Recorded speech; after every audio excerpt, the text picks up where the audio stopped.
Sharif, there's an interesting attestation to this affinity between stars and herbs. You find it in Surah Rahman, where you find وَالنَّجْمُ وَالشَّجَرُ يَسْجُدَانِ, which is sometimes translated as the plants and the trees bow down, and sometimes translated as the stars and the trees bow down. Because this word najm has this dual meaning. It could be an herb, or it could be a star.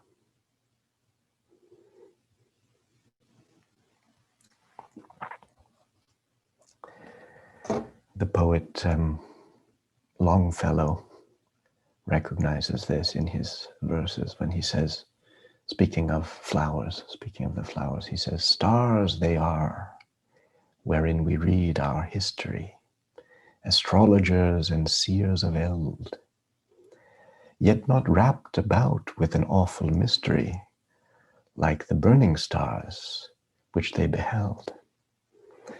So the stars above are so enormous and fiery as to be almost unrelatable. But the flowers are little earthly reflections of them that we can easily connect with. And he goes on to say, "And with childlike, credulous affection, we behold their tender buds expand, emblems of our own great resurrection, emblems of a bright and better land." So seeing the flowers as living symbols of the process of resurrection that we are all involved in. And so spring becomes a pageant of resurrection, a qiyamat, an uprising from the earth of what was moldering and sleeping and lying low, now awakening and showing its potentialities. A bright and better land manifest here and now. So there is this ancient correspondence, this sympathy between the starry heavens and the herbs and flowers that rise up from the ground. And this is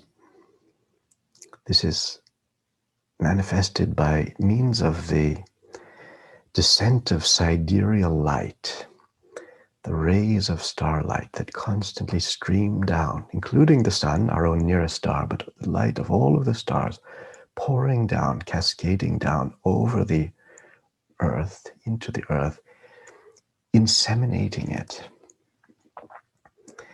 and the earth answering and welling up with a life that reaches back up to the heavens and unfolds forms that answer the celestial forms. Starlight descending, vegetal life ascending in answer. And so when we witness a flower unfurling in the ground,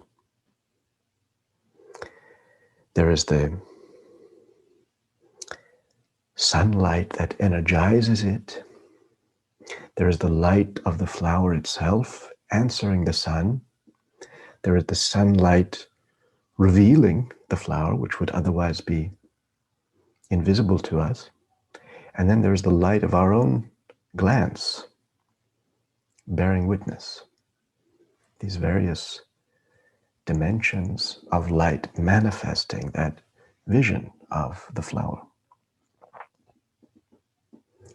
which occurs on multiple planes of being. In Murshid's philosophy of form, he says this: "On the model of the earth, the heavens were built.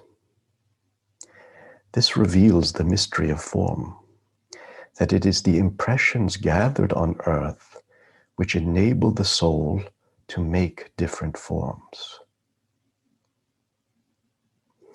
Form may be seen even in a phrase, in a poem, and it may be seen in imagination, thought, even emotions and feelings have their forms. And those who see only with the physical eyes can see no other than the material form, and it is, so to speak, a kind of eye that opens, which sees the forms of ideas and feelings.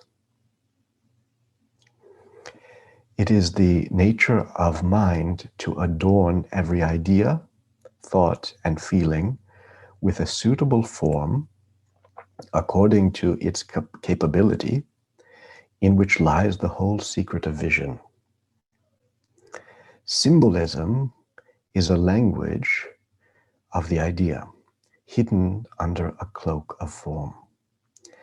It is a natural tendency of a developed mind to express an idea in a symbol, or to read an idea from a symbol, which proves that behind every form there is a spirit, and behind all these fine and gross forms there is God.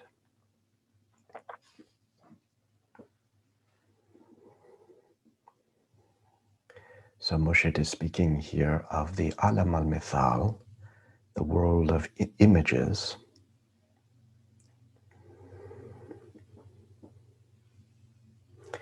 how when we witness something of the earth, we extract its form, we evoke its form, and that form subsists.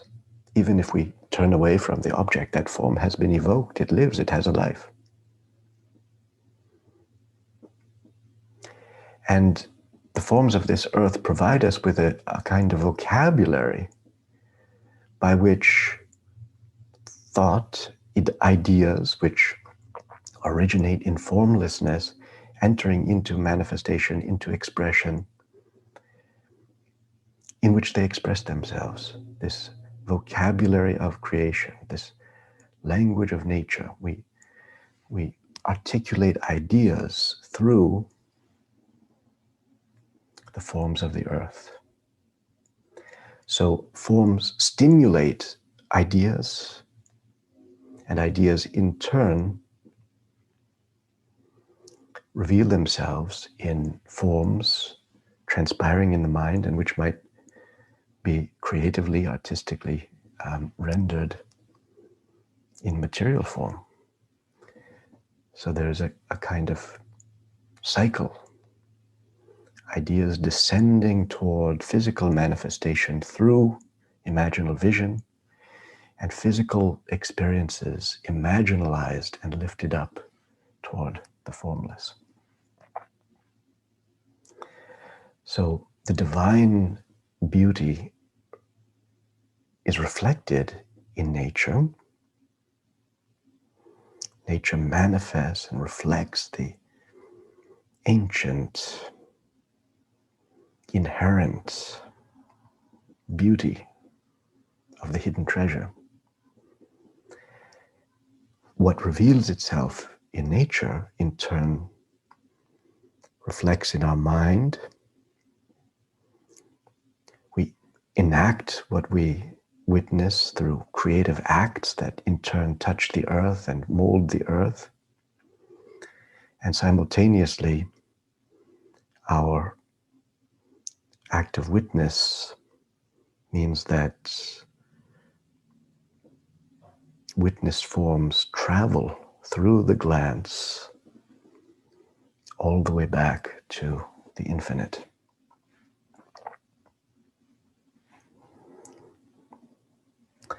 Shall we reflect on this just for a moment, making use of one of Moshe's sayings in Nature Meditations? The words are these: inhaling, let my spirit reflect, O beloved. Exhaling, the beauty of thy color and form. Inhaling, Let my spirit reflect, O beloved, exhaling the beauty of thy color and form.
And then you can let the words fade away, but simply maintain the sense of reflecting what is most beautiful, what most impresses your inmost aesthetic sense.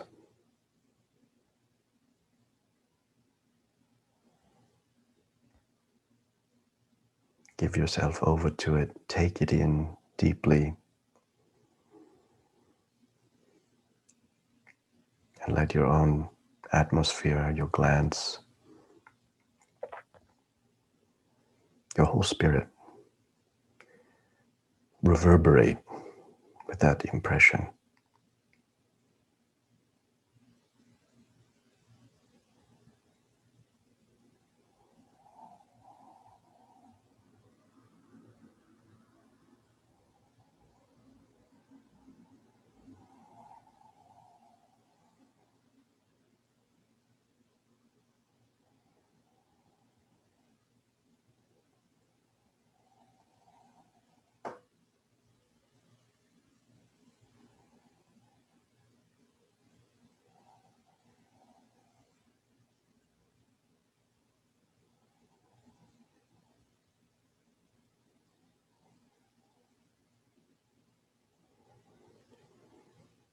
And when you're ready, we can open our eyes again.